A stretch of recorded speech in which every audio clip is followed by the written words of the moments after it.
my first my first sin of the Jewish New Year. So, all right. So I want to thank everybody. My name's Neil Ash, by the way. I run our adult education committee. I want to thank the people involved in our committee, especially Steve Denenberg and Joan Charlson, who really been instrumental in getting a lot of our speakers.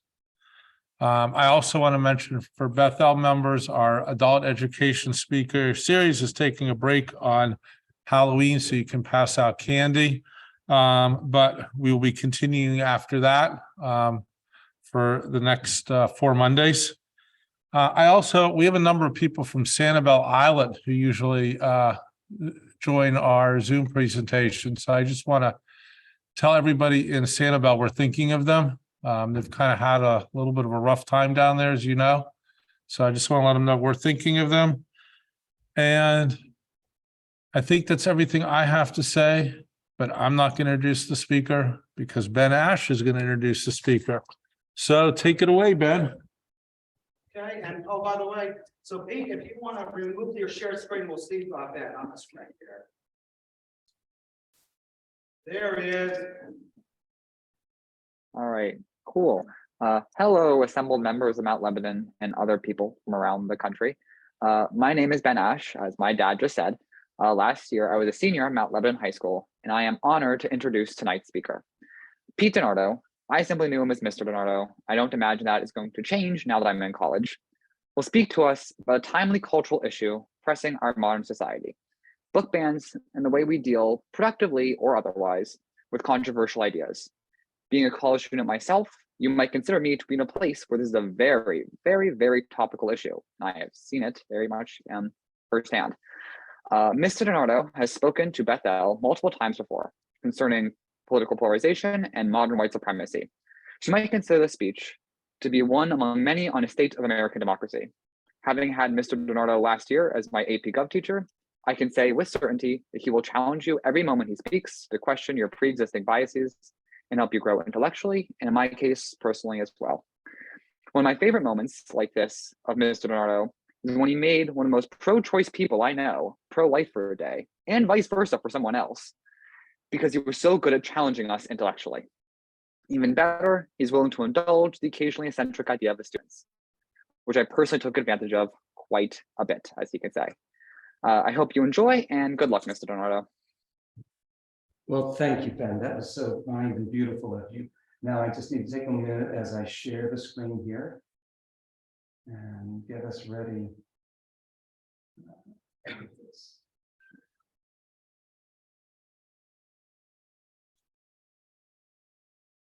Excuse me for a second as I get rid of my one alert there.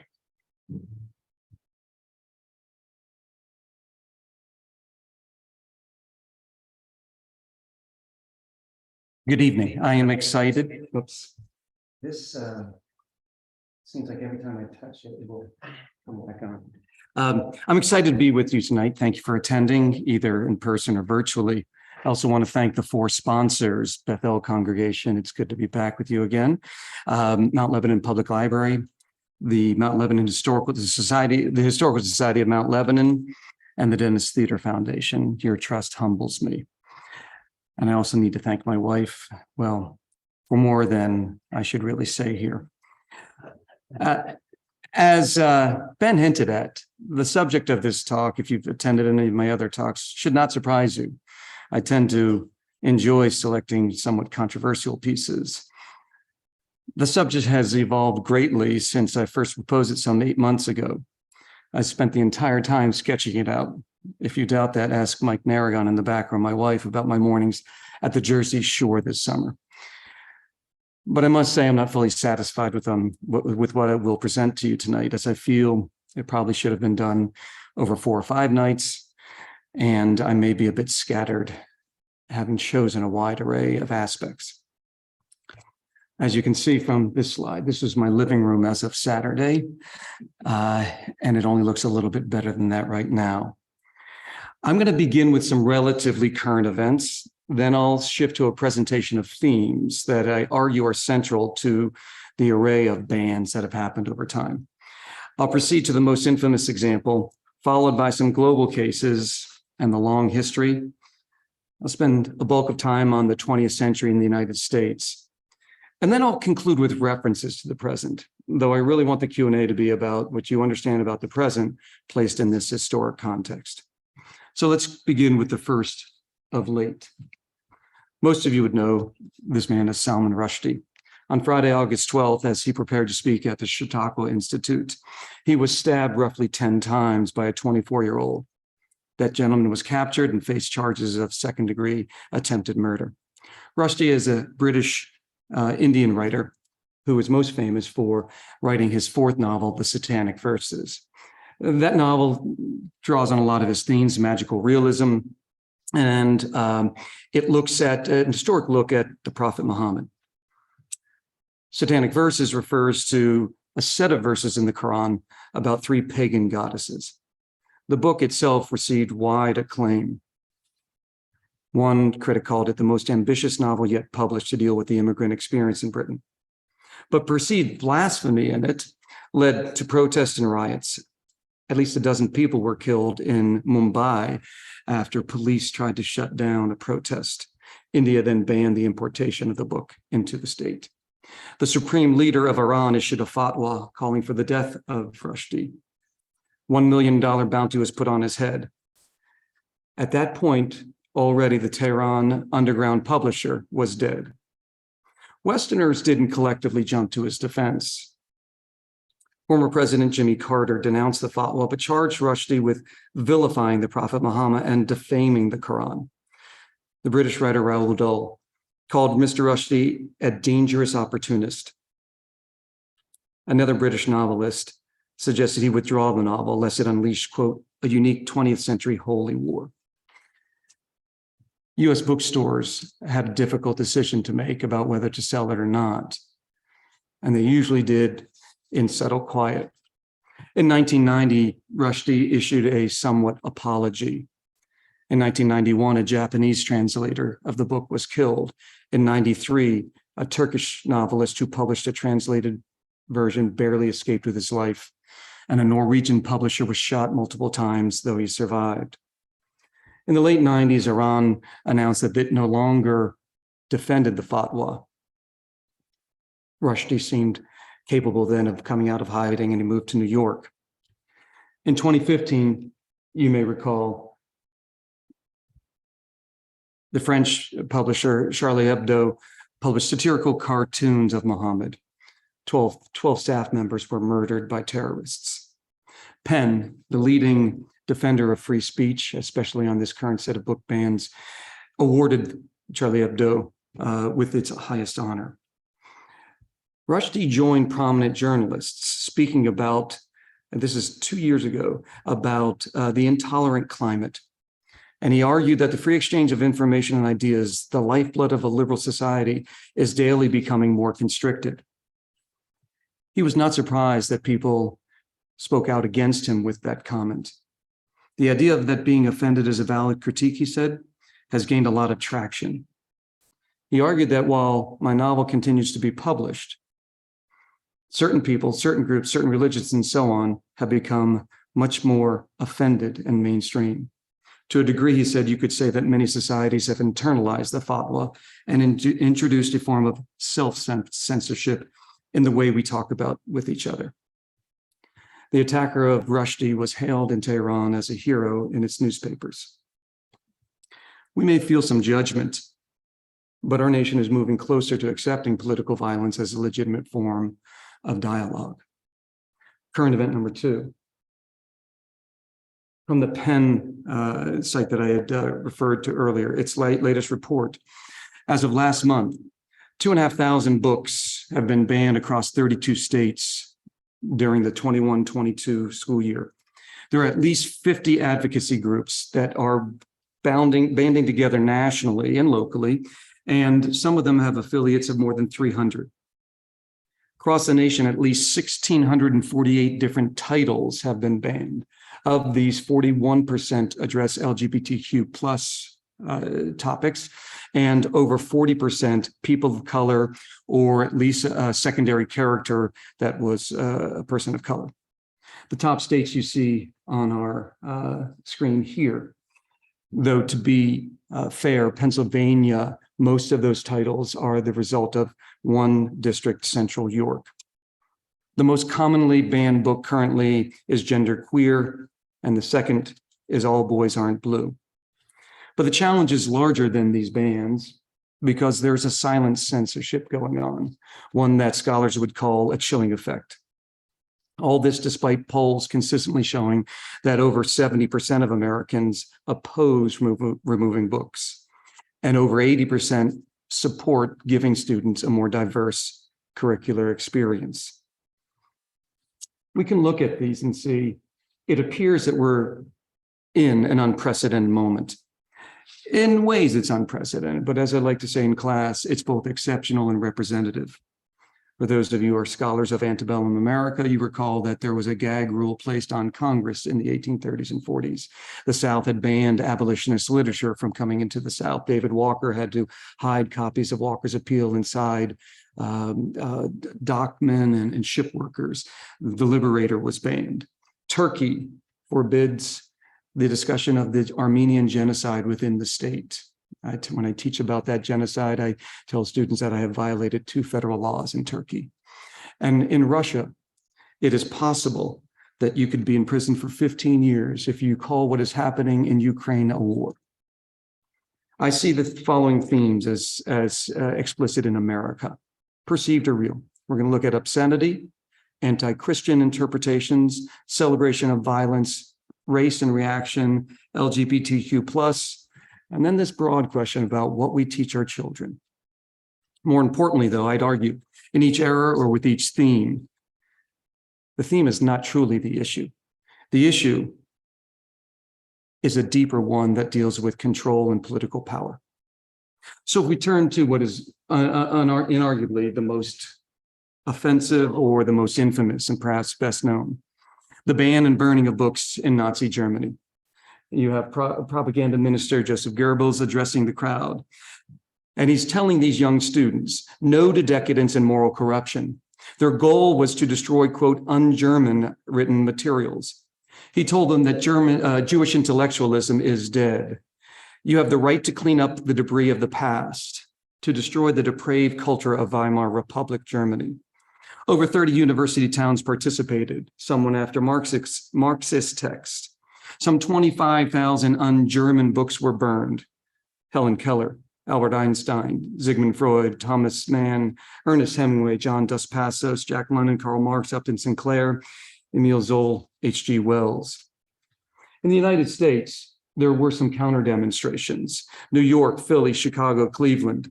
100,000 marched in New York. I did not find a demonstration in Pittsburgh, but our papers carried coverage of these protests. You can see some here. Walter Lippmann was the most sort of intellectually sharp about it. Newsweek, interestingly, called it the Holocaust of books. Other writers protested in solidarity. Over the next 3 years, 10% of teachers were removed. Jewish teachers were excised from the K through university system. Any teacher that was deemed suspect, including 20 past and future Nobel laureates, were removed from teaching. Many professors willingly went along with this. Most scholars believe that they were sort of setting themselves up for those positions that Jewish professors were taken out of. The burnings were accompanied by lootings of apartments, bans on libraries, and works of identified authors. It took Germany quite a long time to place the book burnings in public commemorations. That is not until the 1970s. And if we see here, you can see some further examples of that, and then one of the monuments in a way of memorializing, but within somber ways, what had happened there. And then we go back a century before this to the warning from 1822 of Jewish poet Heinrich Heine, where they burn books, they will in the end burn human beings too.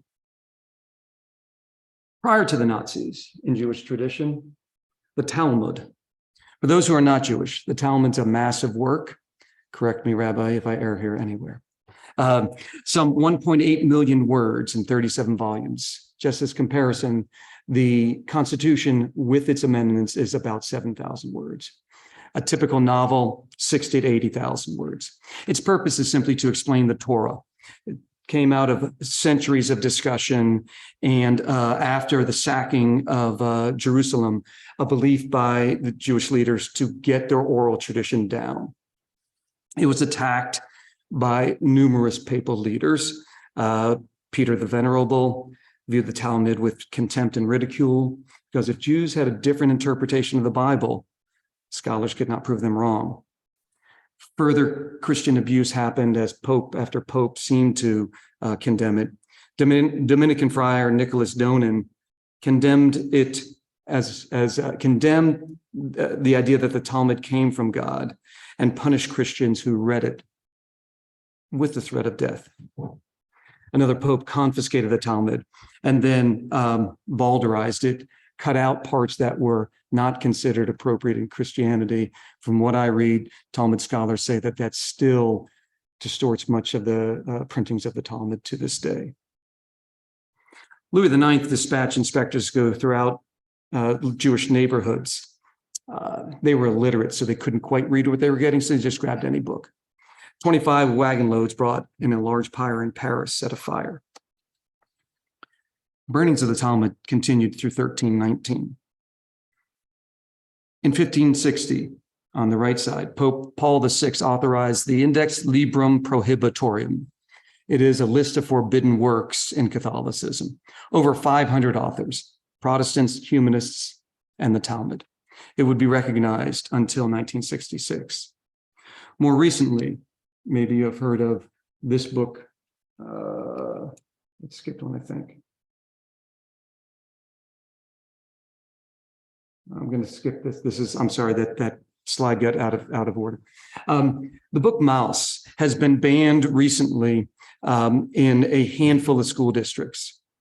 According to one school board member, it shows people hanging. It shows them killing kids. Why does the educational system promote this kind of stuff? It is not wise or healthy. The book itself is a depiction of Holocaust studies. And from the Holocaust Museum, it states, Maus has played a vital role in educating about the Holocaust through sharing detailed and personal experiences of victims and survivors. Teaching about the Holocaust using books like Maus can inspire students to think critically about the past and their own roles and responsibilities today. And so the death that was being depicted was real in history. It's not prurient. It's not salacious. It was an effort to get kids in a more simple way to understand this tragedy. Book burnings would continue in the United States even. Sorry, the click is happening a little bit problematically. We have here Anthony Comstock, and if you can see the screen on his organization's seal, note the seal, there is a flame there. He was part of what's known as the Comstock Act, 1873. It would ban obscenity, lewdness, or lasciviousness. According to Comstock, books are feeders for brothels. He condemned Walt Whitman's Leaves of Grass. He condemned anatomy textbooks for medical students. He condemned especially anything provided women with information about contraception. So the most known victim of him was Margaret Sanger. And as you can see, when he banned, because it went through the mail masses, it says what every girl should know, nothing by order of the post office department. We know current laws about obscenity today as Comstock laws. In the United States in 1948, we got really nervous about comic books. So we start to burn comic books in Binghamton to New York. Groups of students came to burn them. They were creating depravity among American youth. They were, quote, sadistic drivel, poisonous mushroom growth of the last 2 years. It happened in Canada even, which surprises me. But 8,000 comic books were gathered together and burned. Not surprisingly, there was no reduction in juvenile delinquency. The United States' most infamous one was The Seduction of the Innocent by Frederick Wertheim. This is one in which there was a Senate committee that investigated the evil of comic books and fomented by this psychiatrist. Move ahead to 1973, Kurt Vonnegut.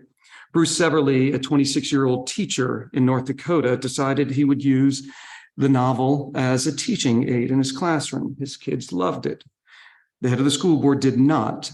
He had all 32 copies taken and burned in the school's furnace. Kids would not turn their copies in, so he had their locker searched. Dan Brown, The Da Vinci Code, 2006, burned in Italy. To the right, Harry Potter, my daughter's favorite book. 2001, New Mexico bonfire. They added Ouija boards just to be sure.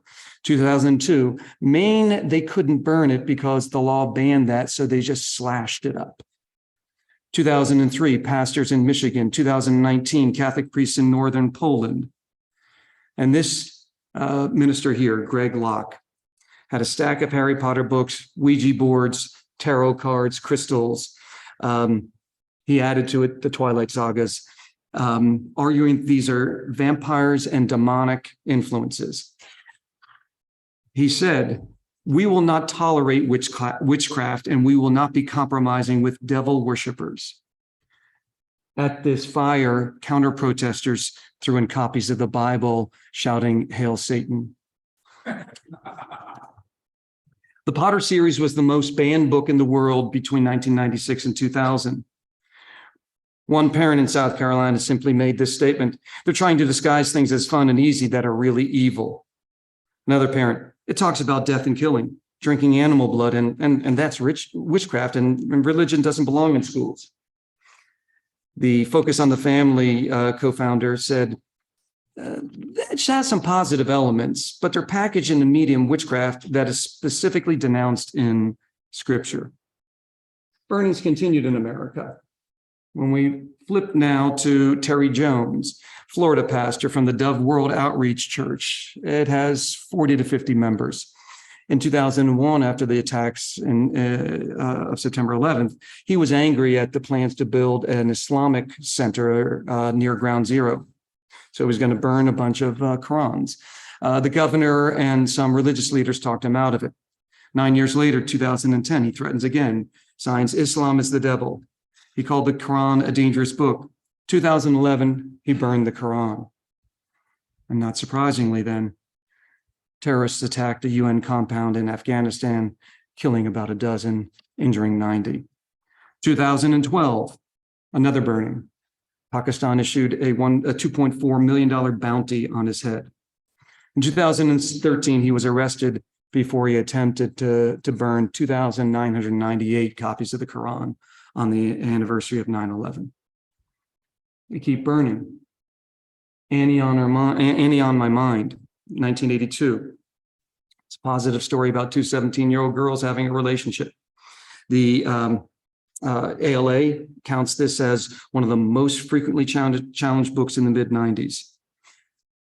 Its most infamous case happens in a town that my college roommate was from, Olathe, Kansas. Gay Rights Project 21 donated copies to the junior and senior high. Challengers went to court. While it was being debated on the front steps of the school, they burned copies of the book. A district court ordered that the books be returned, and this is all because 4 students stood up and sued.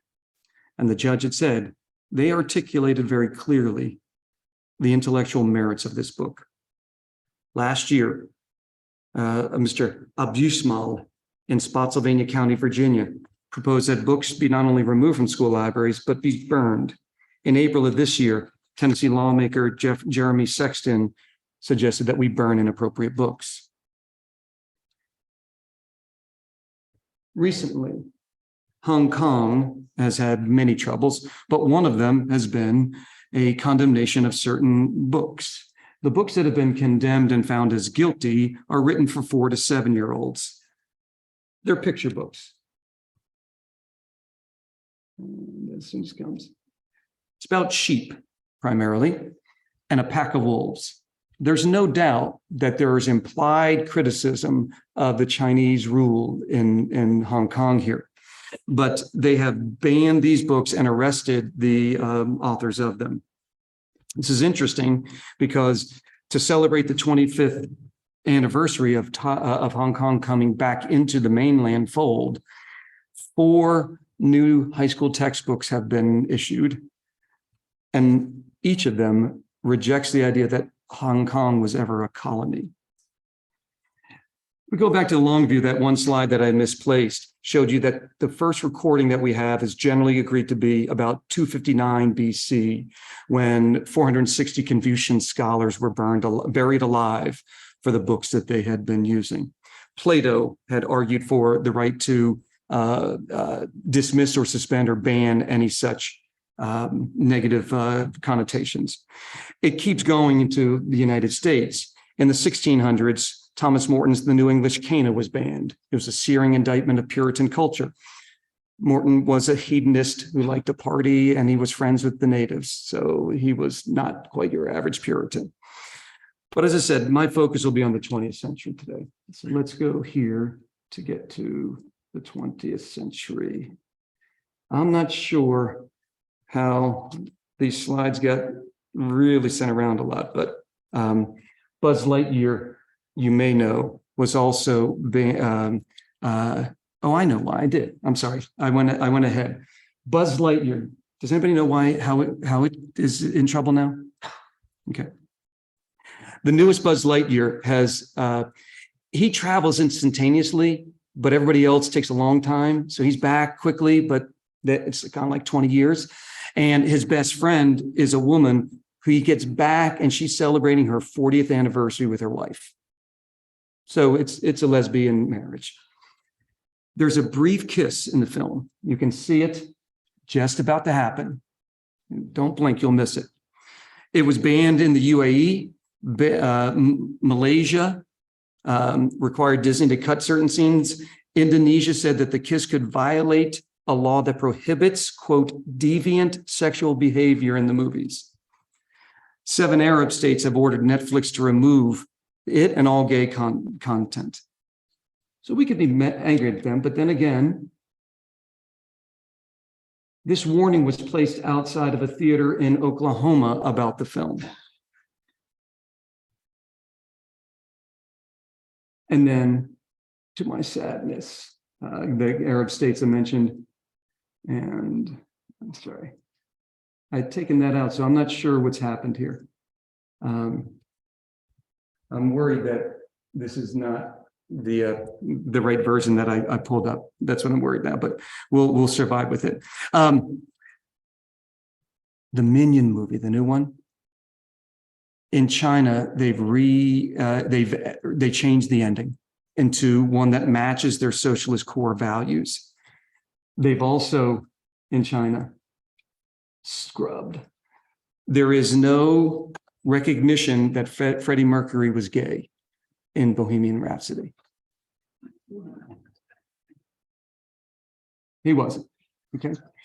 So if we move then to this concept of obscenity here, we probably recognize that in Iran, you may know that in September, Mahsa Amini, a 22-year-old Iranian woman, died after being beaten by the country's morality police. Some 50 people have died in conflicts, at least. This is based in a feminist organization that's challenging a lot of places. It's interesting, anchored in Ukraine. And they've protested in Saudi, in Iran, in Italy, in Ukraine. Now we have dress codes, but our depiction of obscenity is a bit different here. We are going to look at some items from the American scene here.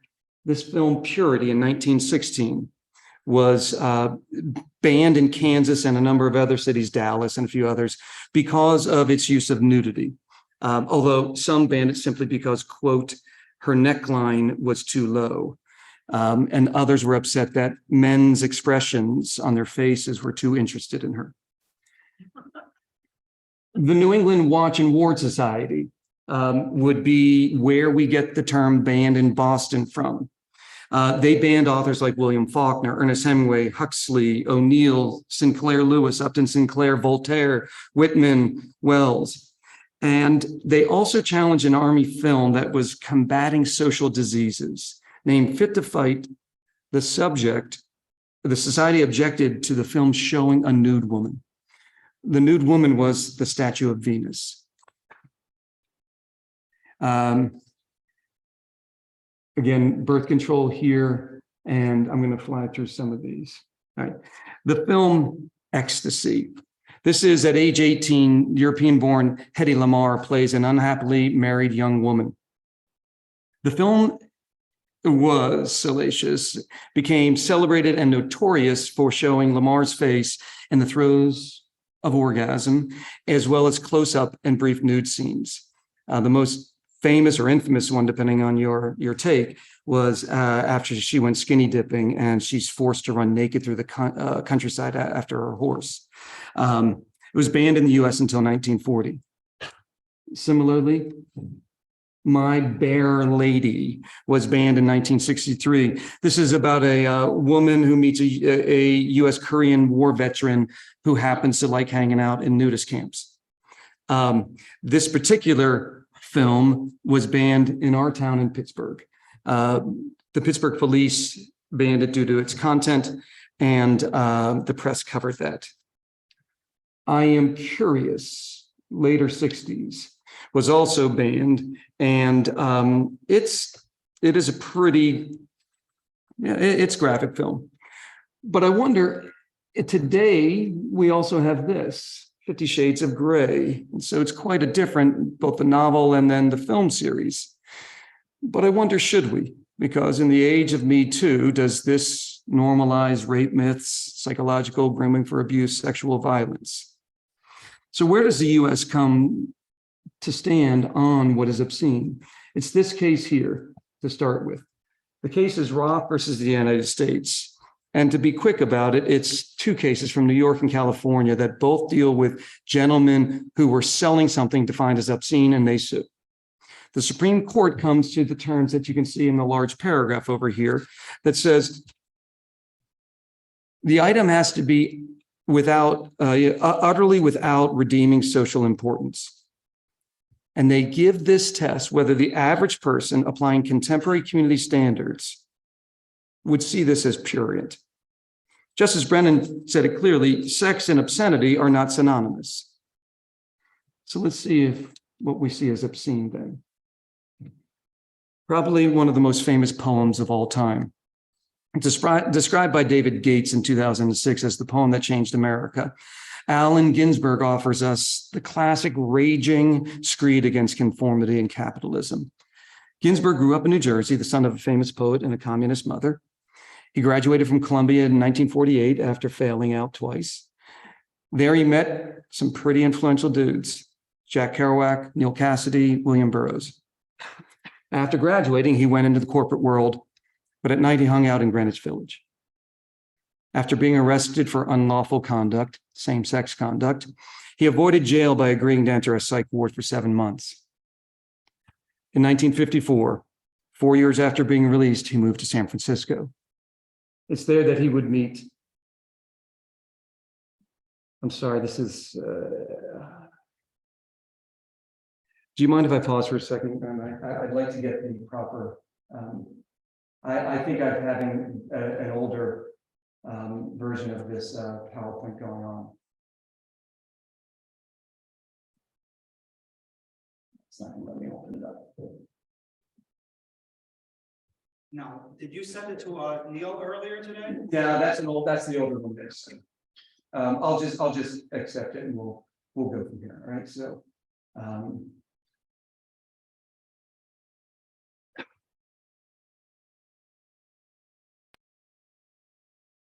so this is I gotta stop that now. My apologies, folks. This is Lawrence Fairlin Getty, maybe the key figure for the beat movement of the mid-20th century, and certainly probably the reason that obscenity laws were challenged. He founded a place called City Lights Bookstore, and a lot of poets would hang out there, Ginsberg. one night in October 55, Ginsberg is reading a new poem, Howl, at a theater down the street. And Ferlinghetti said, I knew the world had been waiting for this poem. It was in the air, wanting to be captured in speech. The repressive, conformist, racist, homophobic world of the 1950s cried out for it. The poem's radically offensive, intentionally offensive. It is meant to disturb you.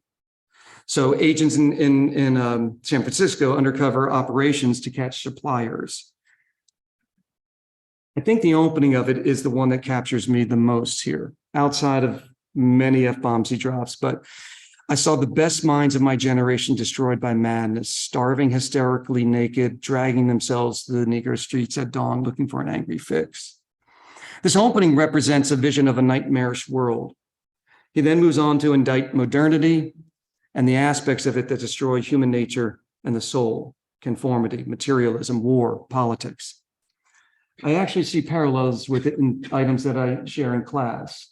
From 1922, A Flapper's Appeal, a young girl who's that wannabe flapper is begging of parents, we've just survived the war and pandemic.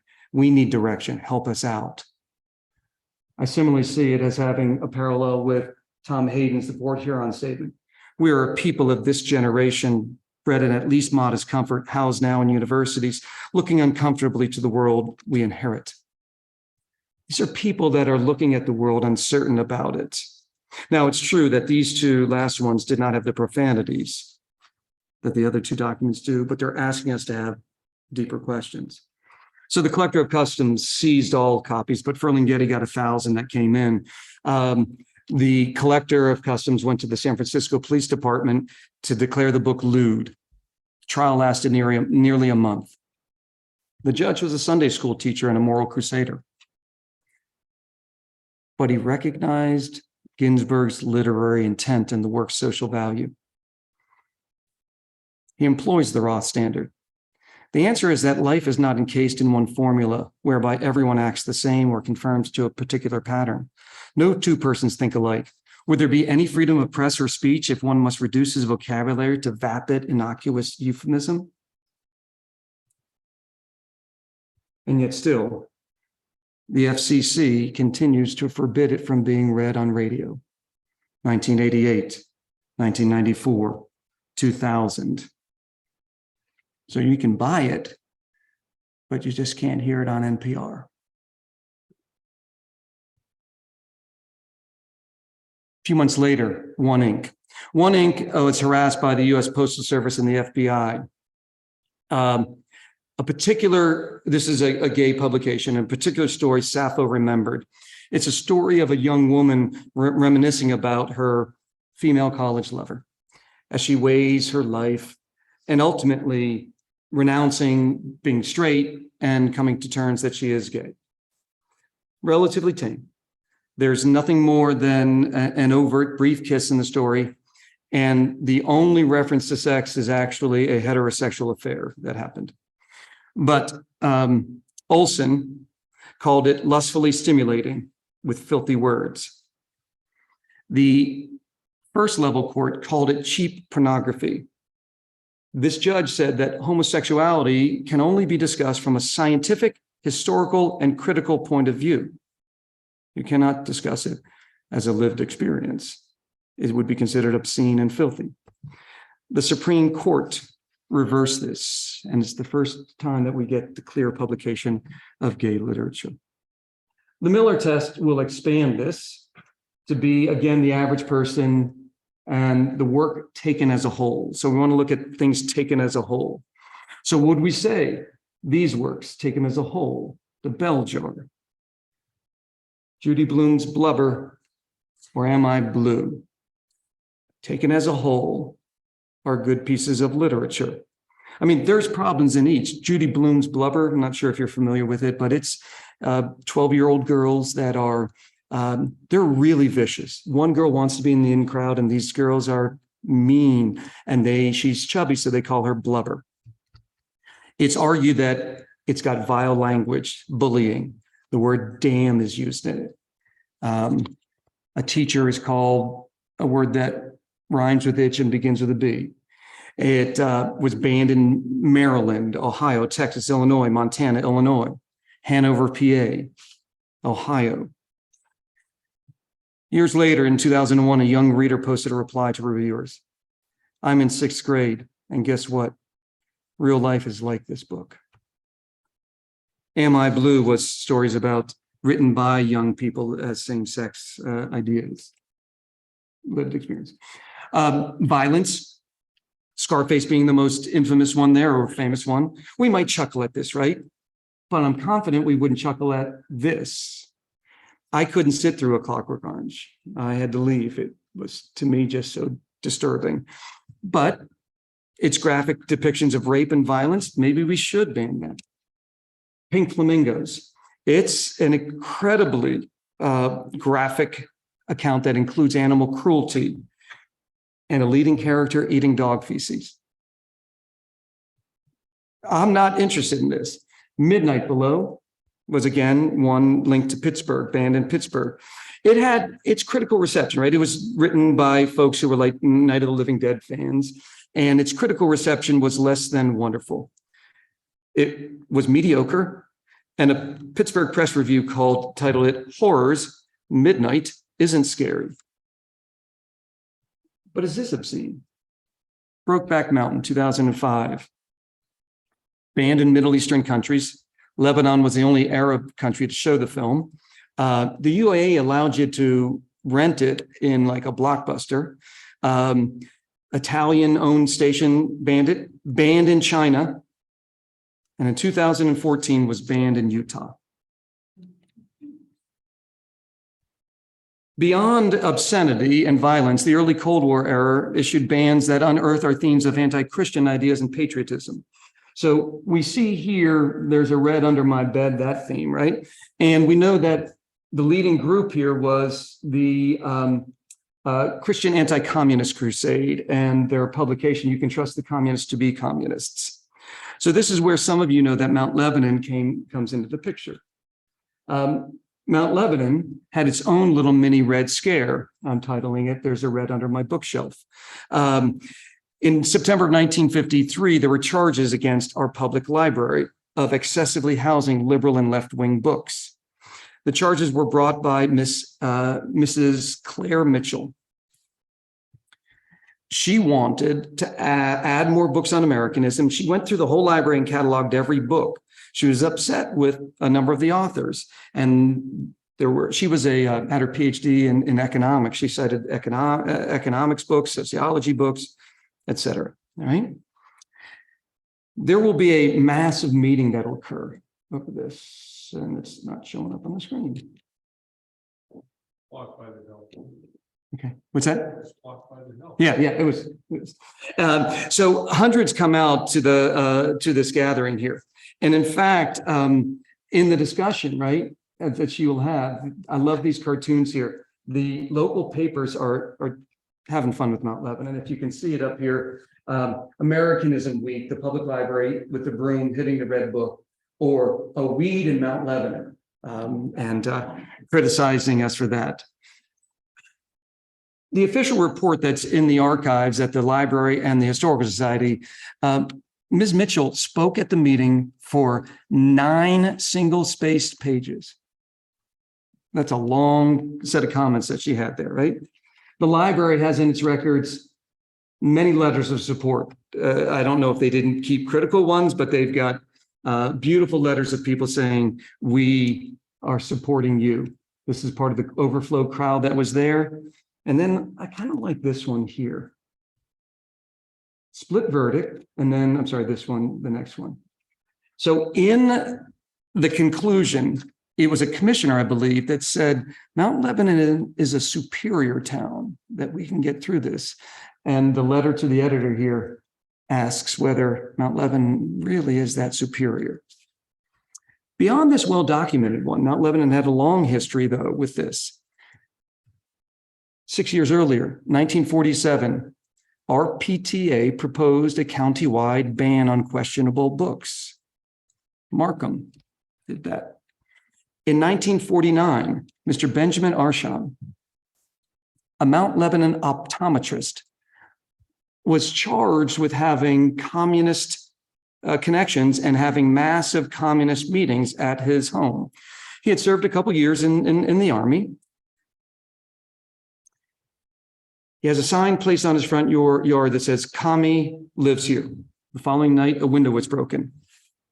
His real crime, though, was that he had a dinner party of 15 people, and 7 of them were Black. And he was a member of civil rights organizations. He would lose his job over this conflict. He told the police, there were kids, you can see their youth, kids that came, they greased his doorknobs, put plaster in the locks.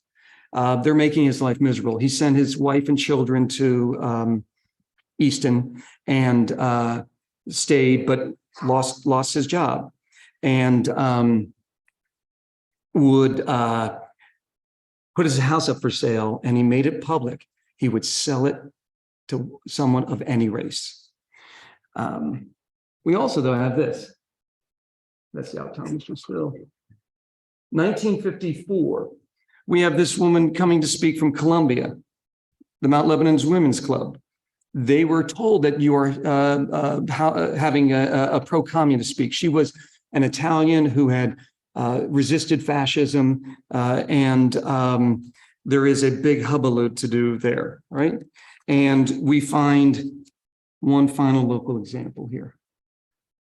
I didn't know this, Mike, I didn't know this. Larry Gara. Larry Gara is an historian that I find I've been greatly influenced by. In the mid-60s, he sort of opened up a new way of approaching things. He looked at the lived experience of Black fugitives, those who ran away from slavery. Instead of looking at the white aid person, white savior complex, he's looking at the Black person. I didn't realize that he was fired from Grove City. He was fired from Grove City in 1962 for alleged incompetence, but it was because of his political activities. So we also know that there is a whole host of films that will be argued for anti-Christian bannings. In this particular 2, anti-Catholic and sacrilegious bannings. These, I think, might be, I don't know, the one on the right with Richard Bardot, Viva Maria. It definitely is cheeky. It was these 2 women meet and they become revolutionaries in the early 20th century. And they're going to take the Capitol. They're captured by Catholic churchmen who are worried that the disorder of the revolution will stop women from being in their sort of elevated but privileged and separate place here. It definitely pokes fun at the Catholic Church, but I'm not sure that it rises to the level of offense that some of the other ones would, like The Last Temptation of Christ. This is, if you're not familiar with it, it's a deeply meditative, philosophical, and flawed Messiah that's presented. One that's relatable and one that's as prone to sin as any human being. You go from the novel to Scorsese's film, and you add these temptations that Jesus would face on the way to the cross. This was added to the Index Librorum Prohibitorum in the Catholic Church. Efforts to ban it happened in Georgia, Louisiana, California, Oklahoma. Blockbuster refused to carry it.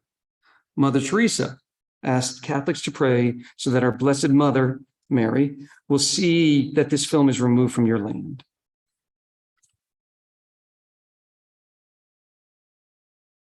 Oh, I'm sorry. It's starting on the screen. Monty Python's Life of Brian. So if you know the story, right? Brian was born in Bethlehem on the original Christmas day in the stable next door to Jesus, and he spends the rest of his life being mistaken for Jesus. He's not the Messiah. He's just a very naughty boy, is maybe the most quoted line. The blasphemous subject had it banned in Norway and the United Kingdom. I thought Sweden was kind of funny. Posters in Sweden proclaimed, "It's so funny, it was banned in Norway."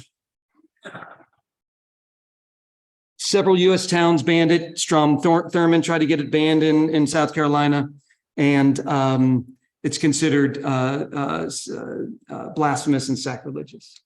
This is Life of Brian, right? Yeah. Great movie. Yeah. So if we just, I'm just to look at this, these are all for various reasons bad behavior. So I want to do this to get to my shocking story of bad behavior. The banning of Captain Underpants. Underpants was banned for numerous reasons. For offensive language, quote, bad behavior and material related to bodily functions. It presents parents and adults, teachers, as overly hard or incompetent. Well, sometimes we are. The offensive language was cited as things like that old guy, mean old Mr. Krupp, partial nudity because he just wore underpants. And in one scene, he had to sling off his underwear. You never saw his buttocks and throw it. Violence, misbehavior. There were several school pranks played, right? Pilkey, the author, I thought was great in that he mockingly draws in some of this into later books. Miss Singerbrains, missing her brains, as the librarians of the school who banned the book. And it reminds me of the current debate. Oh, I need a new butt. Sorry, I want to go to, I need the new butt, right? The three-part series. See that I'm clicking it too many times, it's going back and forth everywhere. One more and hopefully it gets there. All right, I need a new butt. So in March of this year, an assistant principal in Mississippi had a little crisis. The reader for a Zoom reading of a book couldn't make it. So he decided to step in and read to about 200 kids on Zoom. And he picked one of his favorite books, I Need a New Butt. The story is about a kid who discovers that he's got a crack in his butt. And he says, I need a new butt. It's broken. And so he loves the story. He reads it there, right? The school superintendent fired him. And in the termination letter, cited, quote, unnecessary embarrassment, a lack of professionalism, and impaired judgment. In particular, he was disturbed that the book uses the word fart, which he called inappropriate. These books, as a nice article in the Conversation writes about this book here, it's going to come up. The Day My Bum Went Psycho, right? This is about a global conspiracy to cause a methane eruption. And that could render everyone unconscious while the bums take the place of people's heads.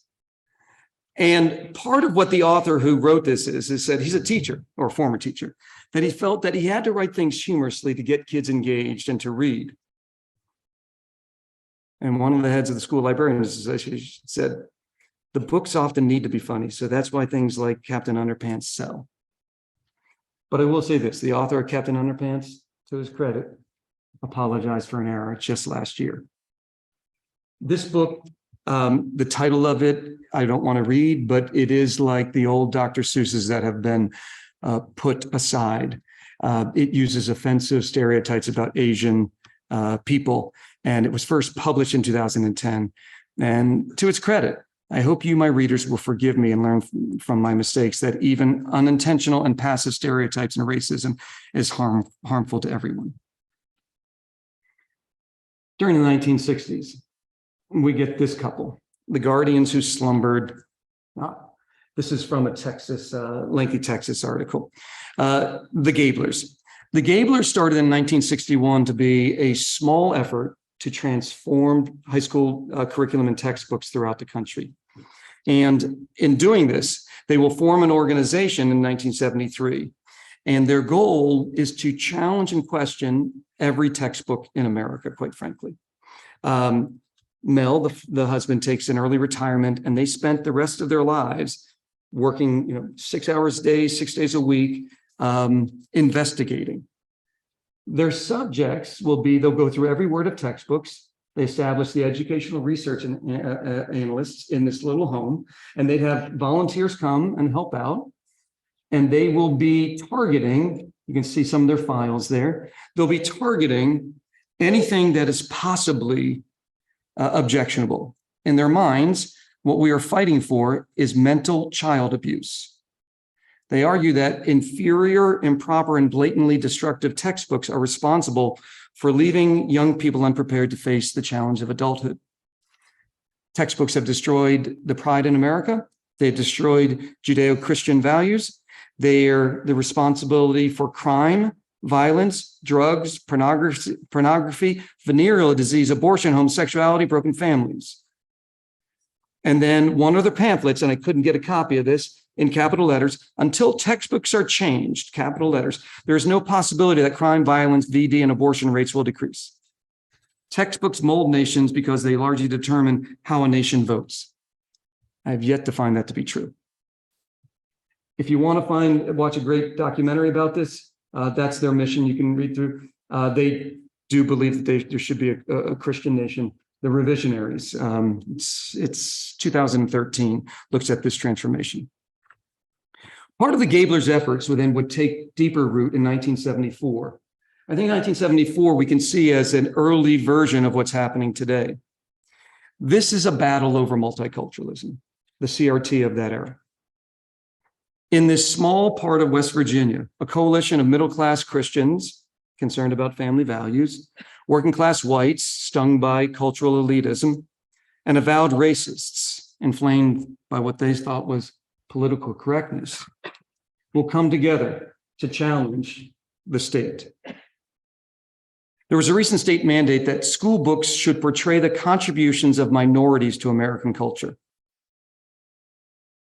George Orwell, James Baldwin, various people added there. And one woman named Alice Moore, the wife of a fundamentalist pastor, won a seat on the school board and took on this cause.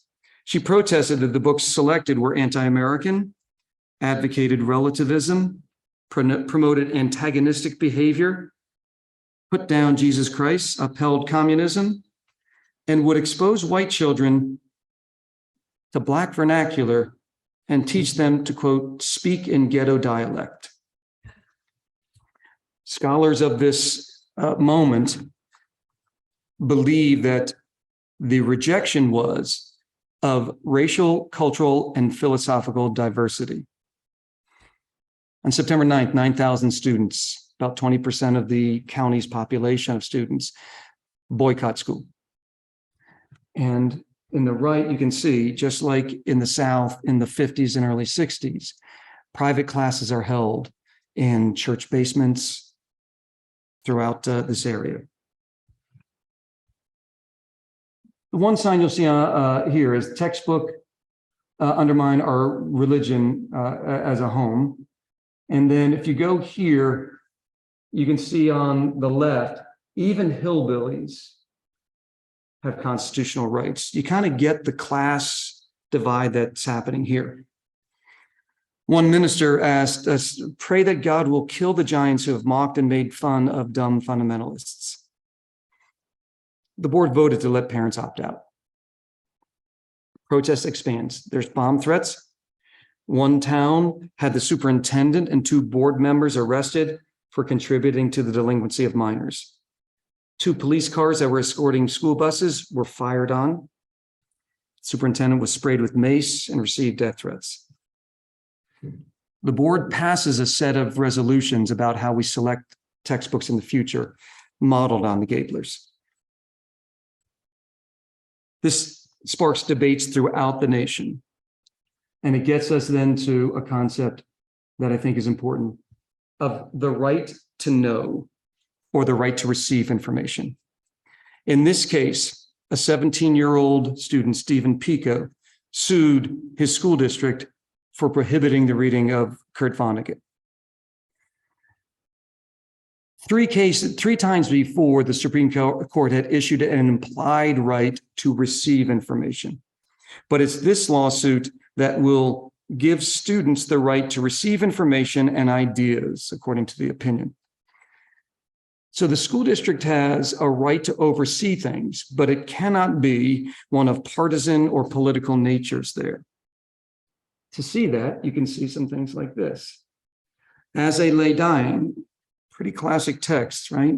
Was considered, looked to be banned, rejected as secular humanism. The diary of Anne Frank was objected to, claiming it was promoting witchcraft, the occult, and Darwinism.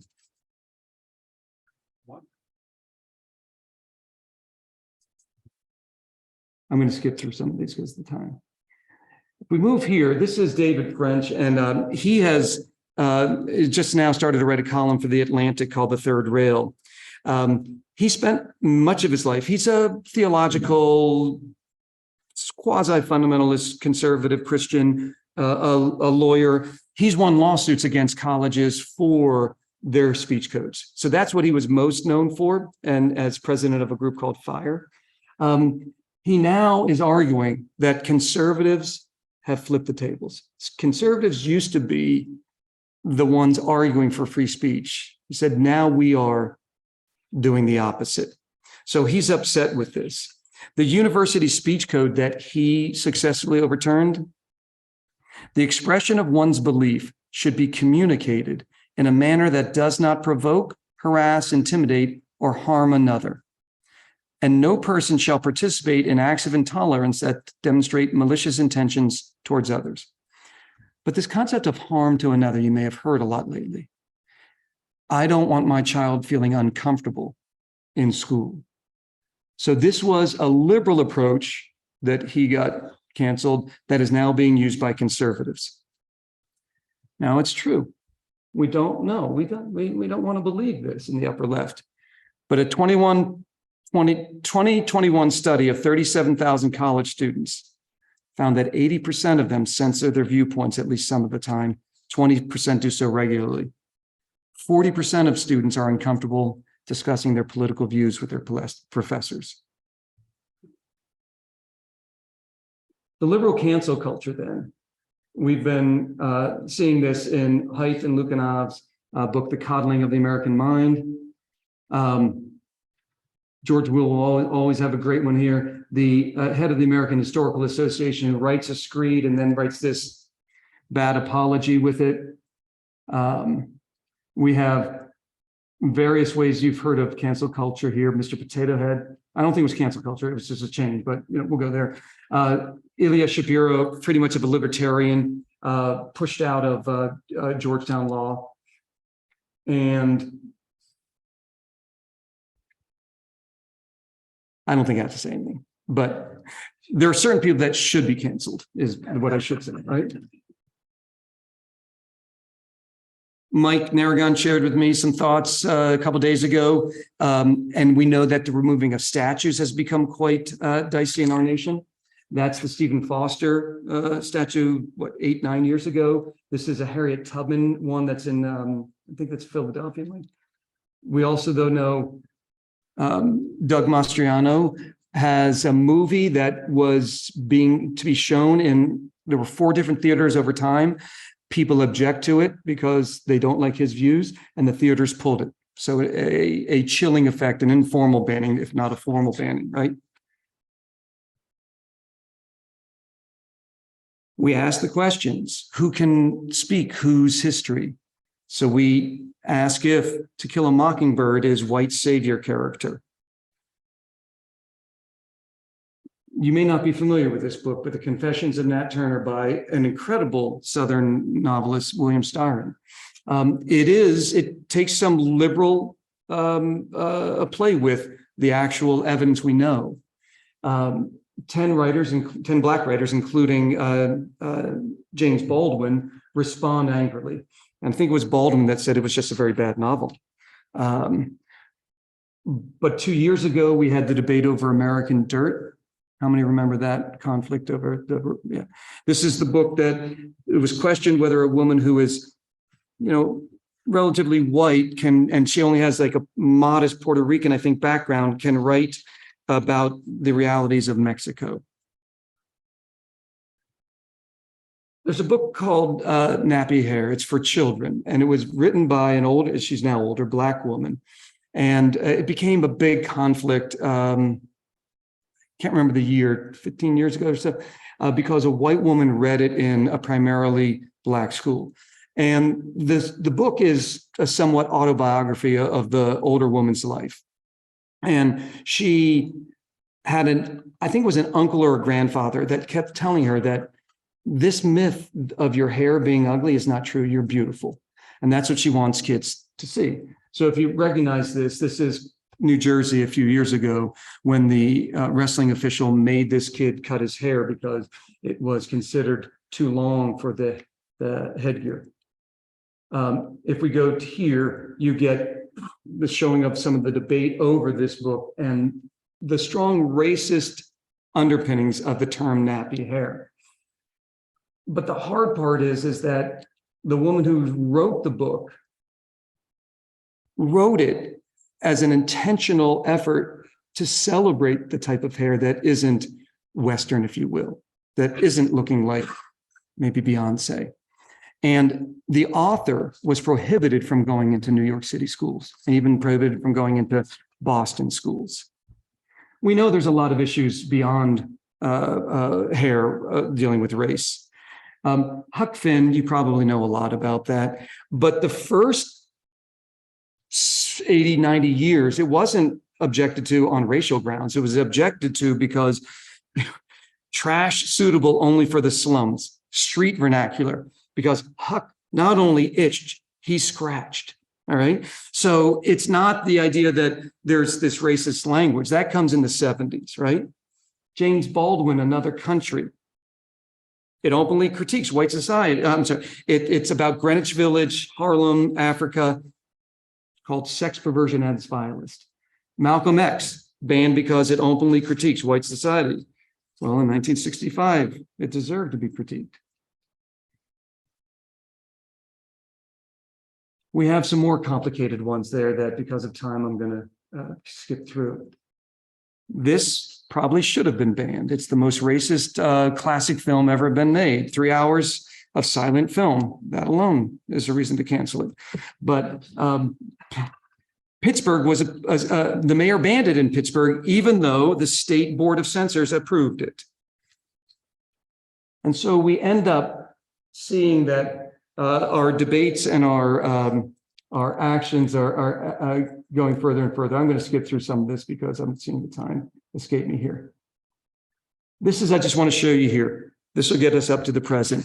That shows you that the primary ones that are being banned today generally more often deal with LGBTQ plus or race issues here. And if you look at, I think I have the top lists here. Yeah, this is last year's top 10 list of the most banned books. You know, we do have a couple that are on there a lot out of The Bluest Eye, and then a few by Toni Morrison have been banned quite often.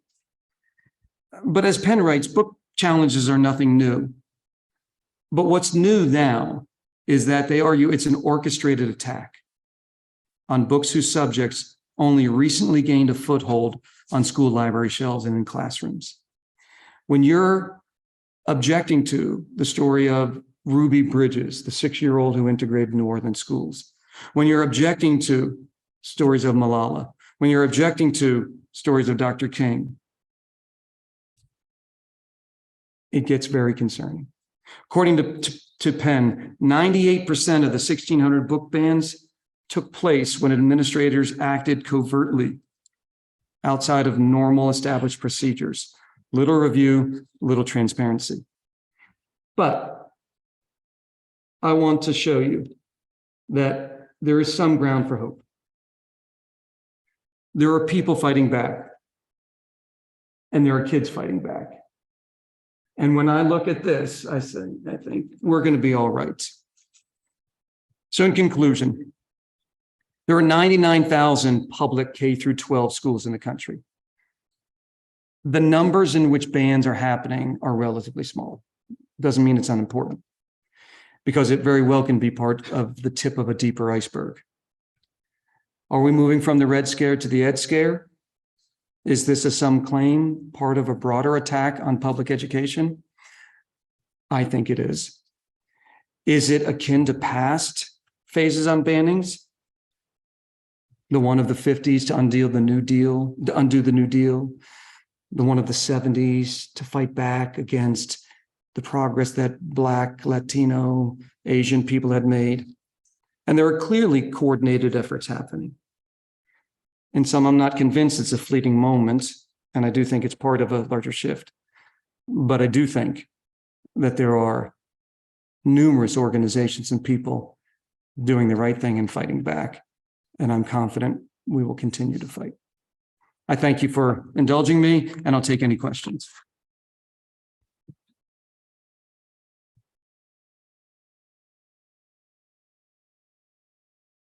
So I'm told we'll just raise a hand, or if somebody, let me. I can look, I'll watch chat. Okay. I'll watch the chat box for Okay. questions, and you can call on people from the score on the floor. Okay.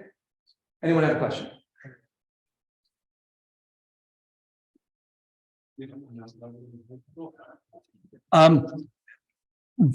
We do not have any that I know that are banned. I don't know if we've chosen not to select certain books, right? Because part of it is to changing selection processes, right? So part of where people get in trouble is that there's a process to getting a book off your roll, and they violate it. That's what's been happening a lot. So you have to change both the way you select it and the way you remove it, and then you can remove things. But a lot of these places have, as I said, do it covertly. So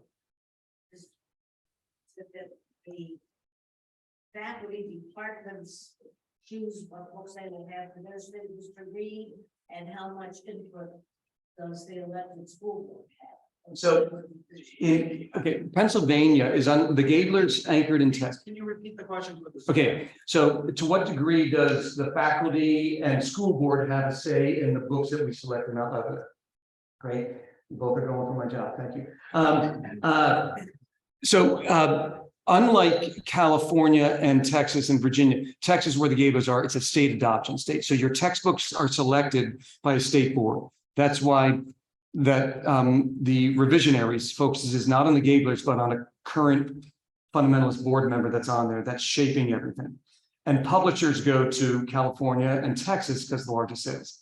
Pennsylvania is the most local control state in the country. We have 500 districts, which is economically insane, that we don't have large districts, right? So we have a lot of control here. The state establishes standards. We don't, when I was in Massachusetts and teaching in the late 80s, early 90s, my supervisor came from the public system, and he left it because every day, that day was proscribed to teach US history. Everybody is teaching this on that day. And that's not uncommon, pretty tightly in a number of places. So we have faculty members that review textbooks, and we select the textbook. It goes up for approval from both. We now have an administrator that supervises us, and then the board has to approve. So they do approve it. I don't know the extent that they go through every word of it, if that's what you're asking. I don't know their process to then approve it. But Dr. Davis, for me, the secondary, the assistant superintendent for secondary education, is the first one that says that looks good to me, and then it goes from there. But we do most of the deep work to say that's, going through 7 or 8 books that we might find as a textbook for US history. Are there any topics that are outright banned for being taught, like Mount Lebanon High School or other neighboring schools? So I don't know of anything that's, I don't think it'd be smart if anybody decides to teach critical race theory, but it's, no one's ever told me there's anything banned in Mount Lebanon, And we didn't look at the banning of, the teaching of evolution was banned from the 20s through in by state to 1967 or 8. But I don't know of anything that's banned. I think that's you've been in my class for 1.5 years. I think you know that pretty much anything we talked about. So. Any other questions? I got one online. Okay. How are school library books chosen? In Mount Lebanon? Sure. I honestly don't know because I'm not the school librarian, but yeah, it's so what's happening, what you're noticing is what I would argue is one of the organized efforts that's happening throughout the country is to get onto library boards and change library boards. So that's more public library boards, so at the public library. And you can do this and influence it with a small number of people. The second one is school boards.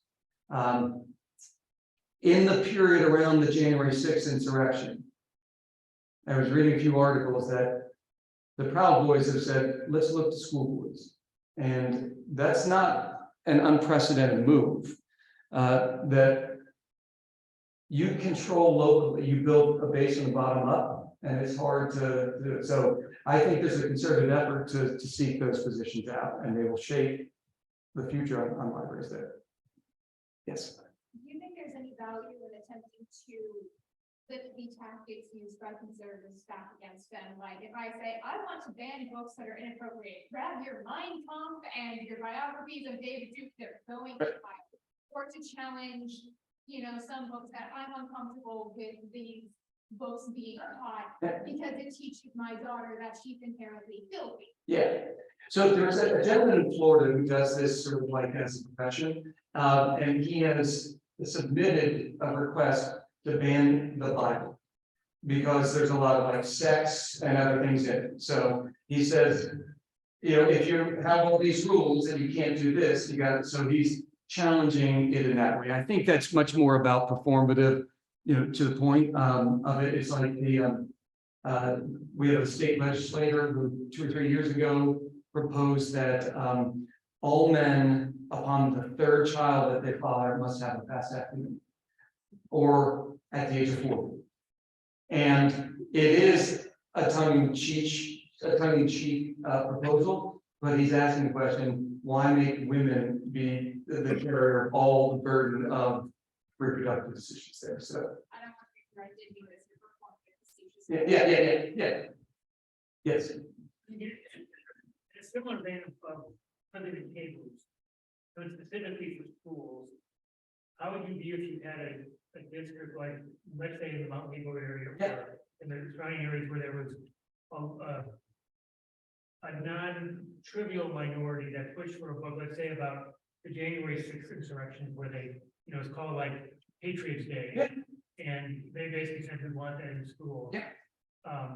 So I guess it's a 2-part question. How would you separate what you decide to have in schools versus like what's available for, 18-year-olds who go to a bookstore to buy whatever they want? Right. So I think the first answer is probably I have to ask about the age we're talking about, because I definitely get the idea that certain topics at elementary level, by the time I teach juniors and seniors, they're fairly capable of handling a lot of things.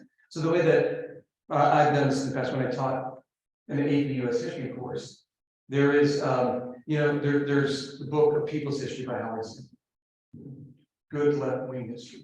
Then there's a Patriots history that was written specifically to counter that. So for the Mexican War, I had a chapter on each history, and have that. You can look through that and decide what versions of truth you're going to examine and accept. So if it was something like that, I'd want it to be then as an intentional sort of idea of looking at a couple of views there. So anything that's largely partisan either way, we probably want to have a foil up against that kids can see at least there's, and I don't like the idea that there's only 2 views, but you got to show at least there's an alternative view to whatever it is. If you apply that to like intelligent design. Well, so Pennsylvania is connected in that. So a town 5 hours away from here that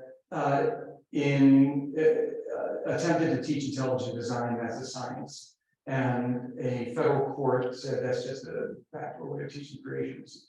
So officially, a science class cannot teach intelligent design now. I'm not going to suggest that doesn't happen in places, but officially that can be taught. Now we can discuss that in my class, the history class about that thought and those ideas, right? Just like, there are certain things that, the question would be, right? Would we rather take the approach of the United States or of Europe on Holocaust denial? The United States is much more free to do it. About 10 years ago, the Southern Poverty Law Center identified 10 professors that projected. Europe, you have a much greater chance to be sued for that. Partly, I want to be European here because it's so dangerous, but I also understand the concept of free thought, free speech that we like to elevate. What fraction of your students' reading material is printed rather than online? Aren't books banned closing the barn door after the cows have gone online? Question. Well, it's great question. I still, my students know that a lot of things are printed out with me, so it is in hard copy. And we don't need to go into my reasons that I can demonstrate why that's better. But so it's interesting because I couldn't, even if I assigned it, doesn't matter whether it's on the internet, right? So the kids might get it somehow. And we do notice that, right? If one of the slides I had up there was the sales of the banned books, they go up. Like I love this one. Years ago, I used a video where this kid, it was a kid in the 50s and they banned Catcher in the Rye. He said, we all just went and got it. As soon as the school banned it, we said we knew it was good and we had to go get it, right? So yeah, I think that's, you're seeing the graph shows the sales go up for about a year. I don't know what they're going to do. Yeah. Yeah. It's stops being free speech and starts being, you are factually incorrect. Right. You're not allowed to take a math class saying 2 + 2 is 5 because it's not. Why are you allowed to imply that the United States didn't do horribly racist things when we did? Yeah, no, I think would we ban that from being, our culture would not ban that from being published. We would say, I would ban teaching that in a public high school, right? It was, on the talk I gave on hate speech, there was a Florida principal who got into trouble because he said, you have to teach both sides of the politics. And yeah, and I'm just going to cover that for a little bit there, right? That's it to argue that, right? There's only one side on this one. And these kids know that. I told my kids there's a lot we can debate, but there's certain things. Hitler, bad. The Klan, bad. We don't have, there's no wiggle room there. We don't say, no, relatively bad. No, bad, right? Then there's there's only like 5 or 6 things throughout the year that will say that about. You feel the Supreme Court is going to end up in these type of book banning issues, given we be more conservative?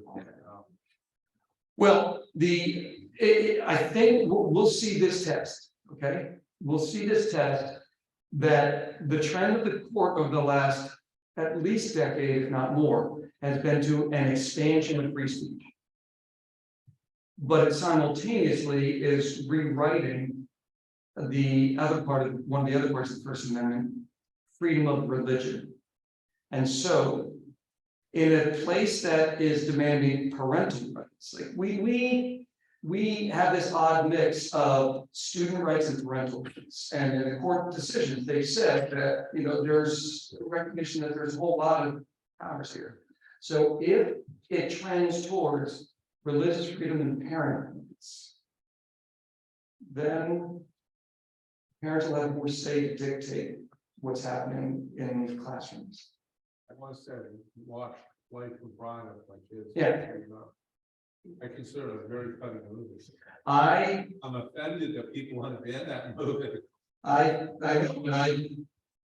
read every Harry Potter, and my daughter's read them like 800 times each, and she's just that person. We have time for, I think, one more question. I have one in the back.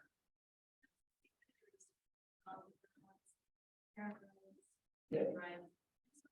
Wanted to summarize and maybe comment a little bit about the lawsuit against Pat Williams in Mount Lebanon. No. Oh, you don't comment. Okay. No, that I can't. Yeah. Yeah, I can't do that. All righty. Thank you. Thank you.